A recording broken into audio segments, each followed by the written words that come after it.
안녕하세요. 이제 요양원의 수익 구조를 생각하다 보니까 아주 재밌네요. 쉽게 가자고요. 요양원에서 가장 최저임금을 받는 것은 요양보호사님들이에요. 물론 직접적으로 생산의 주체이고 사실상 요양원에서 재화의 이동을 끌어오는 것은 요양보호사님들이기 때문에 요양보호사님 1인당 약 500만원, 국가보조금 500만원, 물론 개인부담금 20%는 제가 계산하지 않은 거예요.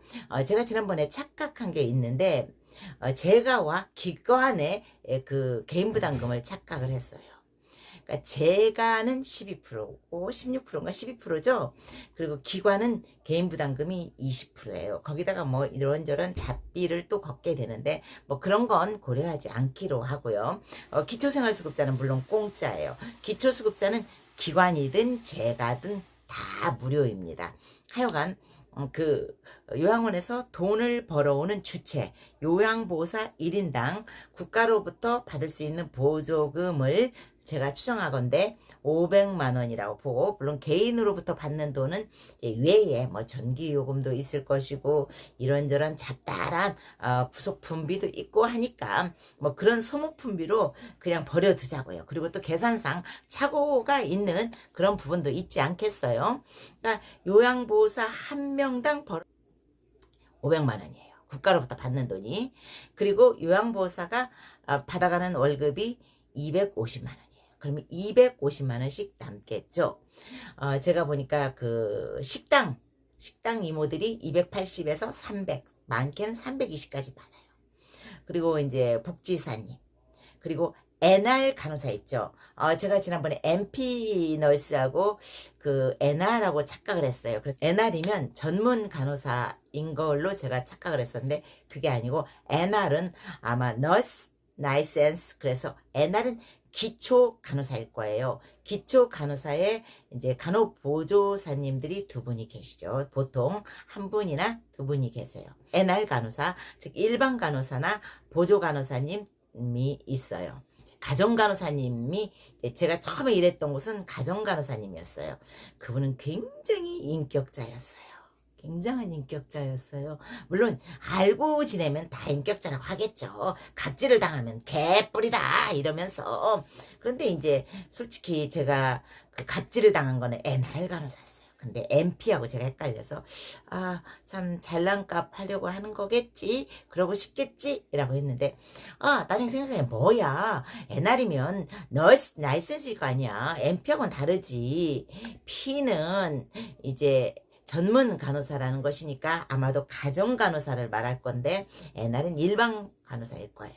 일반 간호사의 간호 보조사님이 두 분 계시는 그런 거였는데, 간호사가 집다 그 갑질하는 팀장하고 어우러져서 정말 제가 자존심 뭉개졌어요.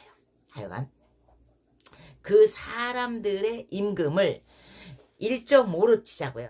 그러니까 어떤 요양원에 국장, 실장, 간호사, 간호조무사님, 요리하시는 분, 뭐 복지사 이렇게 6명이 있다고 치자고요. 6명. 6명에다가 뭐 또 한 분이 뭐 있을 수 있겠죠. 7. 그러면 9, 그러니까 1.5를 곱해봐요. 6에다 1.5를 곱하면 9명이 되죠. 한 명의 여유를 뭐 다른 또 있을 수 있으니까 10명이라고. 6명의 일반 직원의 월급은 요양보호사 9분의 월급과 같다고 보시면 돼요. 그러니까 거기다가 혹시 한 분 더 있다고 하면 7분 정도의 월급은 요양보호사님 월급 10분에 해당된다라고 보면 돼요. 정말 조금 슬픈 일이죠.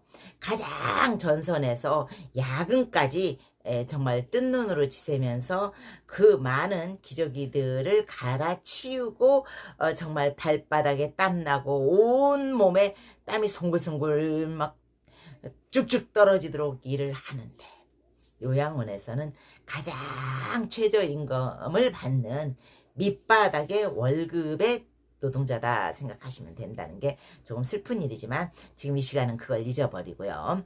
하여간 6분, 7분의 기타 직원이 있다면 직원을 10분으로 요양보호사님 10분으로 임금 계산을 하시면 돼요.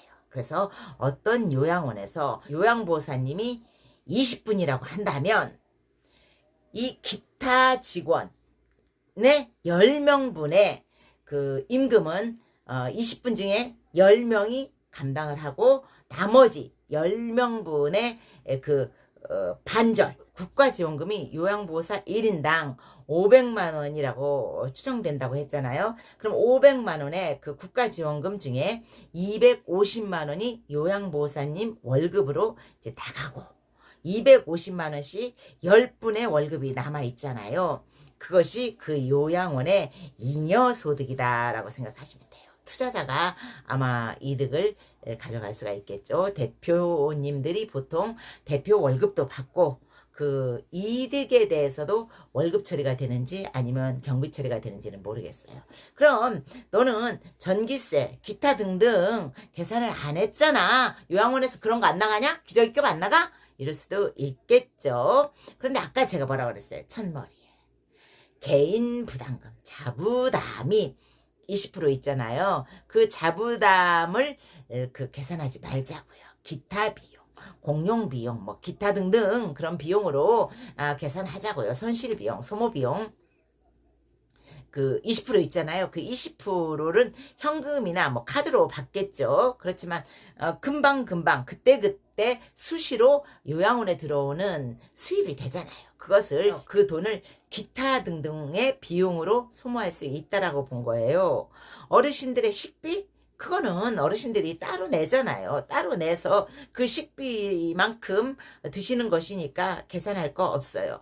식비는 오히려 어르신들이 내는 돈에서 요양원이 이득을 보면 보지 적자 보진 않을 거니까. 요양원이 자기 돈 들여서 사비로 식비를 해결하진 않을 것이니까. 이해하셨나요? 즉 요양원에서는 20분의 요양보호사가 있다면 20분이 500만 원씩 매달 1억 원의 국가보조를 받게 되고 그중에 반절 5천만 원은 요양보호사님들의 월급으로 나가고 5천만 원 중에 2,500만 원은 기타 등등 요양보호사님 외의 분들의 월급으로 또 나가고 2,500만 원이 요양원의 잉여소득이 될 것 같다라는 게 제 생각이에요. 인원수, 기타 다른 인원수에 따라서 또 수익구조가 달라지겠죠. 그러니까 여러분들이 눈여겨보세요. 우리 요양원에는 요양보호사 외에 직원이 몇 명이더라. 그럼 거기다 1.5를 곱하면 돼. 이렇게 생각하시면 돼요. 하여간 잘 이해하셨나요? 요양원에 요양보호사 월급을 제외한 기타 비용에 대해서 이번 시간에는 생각해 봤어요. 좋은 하루 되시고요.